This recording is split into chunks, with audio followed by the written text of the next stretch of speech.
I honestly thought to myself, I read that book. What was that book about? What happened? Like, I don't know anything. Hello, welcome back to another video. Today we are going to be doing the end of the year book tag. So I did this video actually last year for the first time. So I'll pop in the iCard, that way you can watch that video after this one. That video I really enjoyed making because you really get to look back on your year of reading and remember some of the books, some of the good feelings you had, some of the not so good feelings. But I took a lot of questions from that video, and then I'm also including just a handful of new questions into this video as well that I will be answering for the books that I've read this year. Let's get started with the first question. The first question is book/series that you wish you would have got into this year. So obviously I don't have the books with me because I didn't end up reading them, but I will pop a few on the screen right now. Some of the books that I wish I would have gotten into were the Lakefront Billionaire series. I've been seeing a lot about this series and I'm really interested. Honestly, I have not read the description. I have no idea what they're about. I kind of have an idea of like their romance, but that's about all I know. I don't know if it's all different tropes, but it's a series that I'm really interested to get into. Going off of that, Rose Hill, that series I've been also seeing a lot. I think there's only 2 books out at the moment. I could be wrong on that. Maybe I just found the first 2 pictures that I could find. And then Red Rising. I have that book, but I've not started that series yet. It is a big series and it'll be my first sci-fi book in well over a decade. So I'm a little nervous to start it, but I do think I'll enjoy it once I get into it because it's a different genre that I'm used to.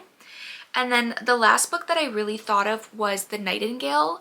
This is by Kristen Hanna and I've seen amazing things about this book. I just have not picked it up and read it yet. I always see it in the store and I always want to buy it, but I have so many books on my TBR cart, so I really want to read it. It's definitely going to be a priority in next year. Biggest letdown of the year. Now, the first book, when I was looking back on all the books that I read this year, the first one that came to mind was If Only I Had Told Her by Laura Nolan. I really enjoyed the first book, If He Had Been With Me. I enjoyed that book so much. I cried. It was gut-wrenching, heart, just everything. Going into this book, it was very highly anticipated for me because I thought I was really going to enjoy it with how much I enjoyed the last book. Did not enjoy it. It fell very flat for me and it was kind of like when I take my sister to Barnes & Noble, I'm like, read the first book, don't read the second book. Just because the first book was so good, this book was not needed in my opinion. Like sure, you got a lot of backstory, you got a lot of about the like after aspect, but this book just wasn't needed for me. I shouldn't have read it. I didn't really need to. It's 3 different perspectives. One perspective I didn't even care about, so it just was not it. It was a big letdown this year. Book you read that was on your TBR the longest is actually the book that I most recently finished, and that is The 1000th Floor by Katherine McGee. I have had this book since 2016 when it was released. I've had it since then. I picked it up twice, could not get through it. I just talked about this in my December TBR video. I'll link that if you have not watched that. I just never read it. It was just pushed and pushed and pushed. It sounded like such an interesting concept to me, which is why I never got rid of it. I just never picked it up. I don't know why. There was just so many books coming in that I wanted to read before this one. So The 1000th Floor, I do have the second book. Am I gonna read it yet? I don't know. I'm not sure yet. To be determined, but this is definitely the longest book that I've had that I've read, and I'm glad it's finally off my TBR cart. New author I found this year, and I'm gonna include That I Loved because I read a lot of new authors this year, the first one being V.E. Schwab. I read The Invisible Life of Addie LaRue. This book was something that took me forever to get into just because I was so worried I was not gonna like it, Once I started it, it was not what I expected. I don't know what I was thinking the book was, but it wasn't this, and I enjoyed this so much. Highly recommend. If you have this book or if you've been thinking about reading this book, I definitely would. I just, new author that I never thought that I would like was V.E. Schwab. Then we have, of course, Jessa Hastings.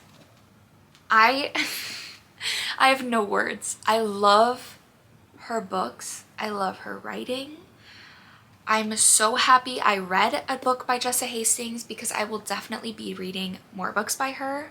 And the last new author that I discovered that I really want to talk about, and it won't be the last time I talk about this author in this video, is Abby Jimenez. I have read 3 books by her this year.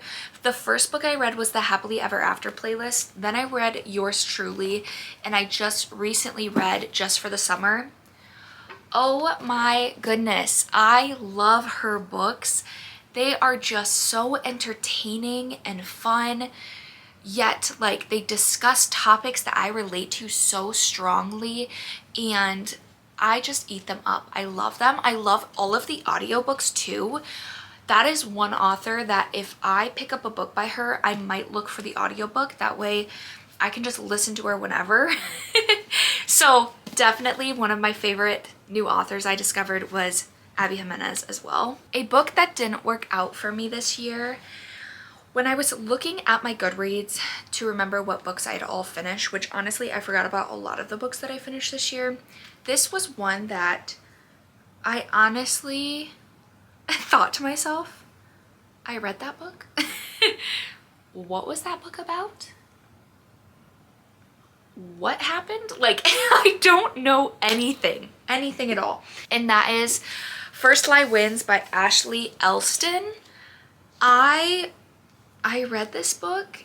I could not tell you. I don't remember. I don't remember how it started. I don't remember in the middle of it. I don't remember how it ended. Was it bad? No, because I finished it and I'm pretty sure I rated it like a 3-star at least. I just don't remember anything. So I would say it didn't work out for me this year. So if you enjoyed this book, I'm sorry. Please, boost my memory a little bit on what happened. But First Lie Wins just didn't stand out to me, is a good way to put it. My favorite book boyfriend that I read this year, the first person that came to mind was Justin from Just for the Summer by Abby Jimenez. I loved him. He is the epitome of a book boyfriend. He is so thoughtful, so caring. He loves so much, and you can really see that through the pages, and I loved it. And so he was probably one of my favorite male characters that I read about, just with how kind and how thoughtful he was throughout the book. He really did not falter at all for me, and I really loved that. A book that was overhyped. 100% I would say Bride by Ali Hazelwood. This was my first Ali Hazelwood book. If I'm being honest, I had not heard amazing things about her. I've heard some people really enjoy her, some people are kind of in between. This book, I don't know if it was just because it was a new release that it was so talked about, but I read it. It was good, but it was just not, I think, for me. It just wasn't something I was looking for. It didn't live up to what I was thinking it was gonna be. That doesn't mean I won't read more of her books. It just means that this book particularly just wasn't one of my favorites at all this year. Favorite book couples this year? Of course, I have to talk about Just for the Summer again. I really enjoyed that book. Obviously, the couple was just so cute and so amazing, and I related so much to that book. Next would be Funny Story by Emily Henry. Daphne and Miles, I really enjoyed their chemistry, their banter. I laughed a lot in this book, so definitely one of my favorite couples that I've read about. I feel like Emily Henry's writing is so good, and I talk about her all the time, especially Happy Place and Beach Read, and I just love all of her books so much, and her characters and her couples are always so good.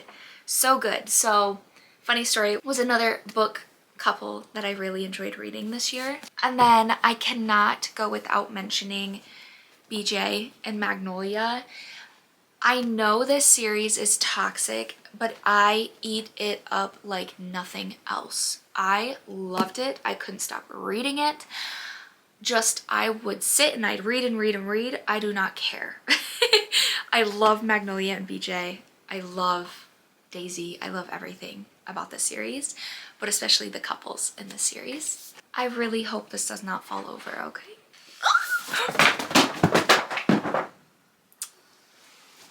No. Favorite main characters this year. So, of course, some of the individual characters I've talked about, I really like them, but just to talk about different ones, the first one is Elspeth in One Dark Window by Rachel Gillig. I love fantasy women because they are just so badass. Like, they just are everything I wish I could be in this day and age. Like, even though it was terrifying back then, I wish I could be as strong and as cutthroat as them, basically. So honestly, any fantasy main character woman I would love to be. So she was one of my favorite characters. This duology was actually one of my favorite duologies of all time, so definitely check it out. I feel like it's not talked about as much as I wish it was, and they just recently redid the covers for these books and they are stunning. I wish I could have them. I wish. I wouldn't reread them, but I want them. So Elspeth, I loved her. She doesn't care and she's strong and I appreciate her. Then we have Anything in Abby Jimenez, Anything in Magnolia. I love the main characters in those books. So it's kind of hard to pick and choose one specific one, but I figured I would talk about one new book just to include it. We have a book that surprised me. I could not narrow this down. I found 3 books that surprised me this year that I read, and honestly, they're all different authors and they're all authors I'd never read before. So the first book is Archer's Voice by Mia Sheridan. First book I read by her and I cried at this book. It was so, just like the communication aspect in this book, I loved so much and I appreciated, and I feel like there's so many lessons in this book. It's just, I feel like this book is something that I'm glad I read because it changed my perspective in a way, if I'm being honest. And I would definitely read more by her because, I mean, it flowed so good and I didn't want to put it down. It was just keeping my attention so much. Next is The 7-Year Slip by Ashley Poston. This book, again, very, very much talked about, and I wanted to read it so bad with all of the reviews I was hearing. Definitely not overhyped. It was totally worth what everyone was saying, and I'm so glad I read it. It ended up being one of my favorite books this year, and it's not that big, so I flew through it and I didn't want to put it down. It kept me wanting more, and the characters in this book I really enjoyed. The storyline was very intriguing to me, so this book definitely shocked me.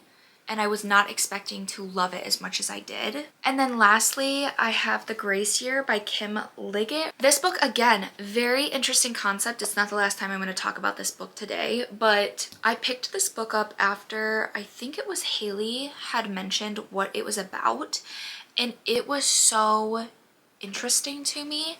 So I went and picked it up and I started it, and I liked it a lot more than I thought. I would definitely like check out the back just before you go into it so you have a good idea of what it's about. I've never read a book like this and it was definitely good, and it surprised me. I didn't think I would like this book as much as I did, and I'm glad that I did. Longest book I read this year, of course, House of Flame and Shadow by Sarah J. Maas. I actually did a whole entire reading vlog on this book. If you want to go check it out, I will put it up in the card. This book was 838 pages long. Longest book I read, for sure. I don't even want to put it on top of the stack. I will talk a little bit about this book, I guess. This book was highly anticipated and it let me down slightly. I still enjoyed it, but there were definitely aspects that I wasn't interested in some of the point of views. I wanted to get back to more of like other people's point of views. So it was okay. It was definitely a ride. The video that I made, oh, all the emotions, but longest book I read, I don't think it took me that long, if I'm being honest. I kind of like binge read it, which is exactly what I wanted. Then we have the shortest book I read this year. The shortest book I read was The Do-Over by Lynn Painter. This book was 285 pages, I think. 285 pages for this book. Definitely a lot thinner than House of Flame and Shadow. That book I really enjoyed. I love Lynn Painter's writing. It was a Groundhog's Day kind of trope where same day kept happening. So it got a little bit repetitive, but it was switching up enough that it kept my attention. It wasn't as bad as I was a little worried for it being. We're almost down to the last few questions. Cringiest book I read this year. The only one I could think of was Icebreaker by Hannah Grace. I feel like the way she writes is a little cringy for me, and it's not a young person book. Like, young people should not be reading this book because it is not, it gets steamy, it gets spicy, but I do feel like the way she was writing some of the parts or how the characters were came off as very cringe to me, like outdated in a way. So this was the only book I could think of that kind of came off as cringy. The book with the most unique concept, I have to bring back Grace Year by Kim Liggett. The Grace Year is something that takes place when the girls or the women turn 16. They go away for what's called a grace year, and they go away, they're sent away basically to release their magic into the wild. That way they can return back to like the country purified and ready for marriage. So it's very interesting because not everyone returns. So there's things that go on, there's things that happen where there's poachers, but there's also a lot more that the women find out that's wrong with what they're doing. And I don't want to like say too much because I don't want it to spoil the book. I feel like just knowing that is very interesting to me. So that's kind of where I stopped, and that's when I just started reading. But The Grace Year, definitely like nothing I've read before, but if it sounds interesting, you should read it, or you should at least pick it up and take a look, because I think more people would enjoy this book if they knew about it. The last question is a book that I would reread. The first book that I thought of was Daisy Hates the Great Undoing by Jessa Hastings. This book destroyed me in every possible way, and I would reread it again. Okay, that's how good it was. Highly recommend this series. I would reread all the books if I'm being honest. It was just so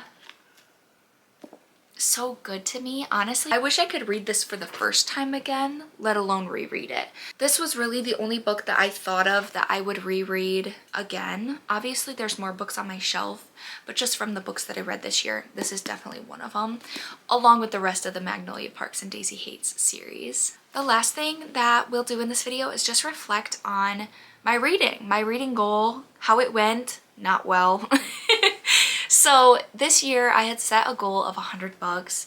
I have currently read 38 out of 100 books this year, but I do want to, of course, bring up again, I apologize, I was in a very long book slump of like 7 months-ish, so I did not read for those 7 months. So a lot of the books that I read that are right here, I actually read January, February, March, and then I stopped reading, and then I started back up in November. So I feel like that's really good, and I definitely would have hit my reading goal had I not experienced everything I did this year. So with that, next year I would like to set my goal at 100. Of course, I wanted to go a little higher for the next year, but I don't want to shoot too high and be disappointed. So I'd rather shoot a little lower and achieve it. I'm gonna go for 100. We'll see how it goes. If I need to adjust it throughout the year, I will. Some of the series I'm hoping to read and finish, definitely the Knock 'em Out series. I definitely want to get into some of the series I had mentioned, the Lakefront Billionaires, the Rose Hill. There's a lot of books that I really want to get to and I really want to read. I just have to prioritize some of them. Yes, it is the end of another year and I hope you guys enjoyed this video. If you want to do this video, again, I will put all of the questions that I had down below. That way, if you want to make your own video, you can just copy and paste them and answer them for yourself. I will be having more videos kind of reflecting on the year, my journaling, getting ready for the new year. So stay tuned for that. Subscribe if you want more content and I will see you in the next video. Bye.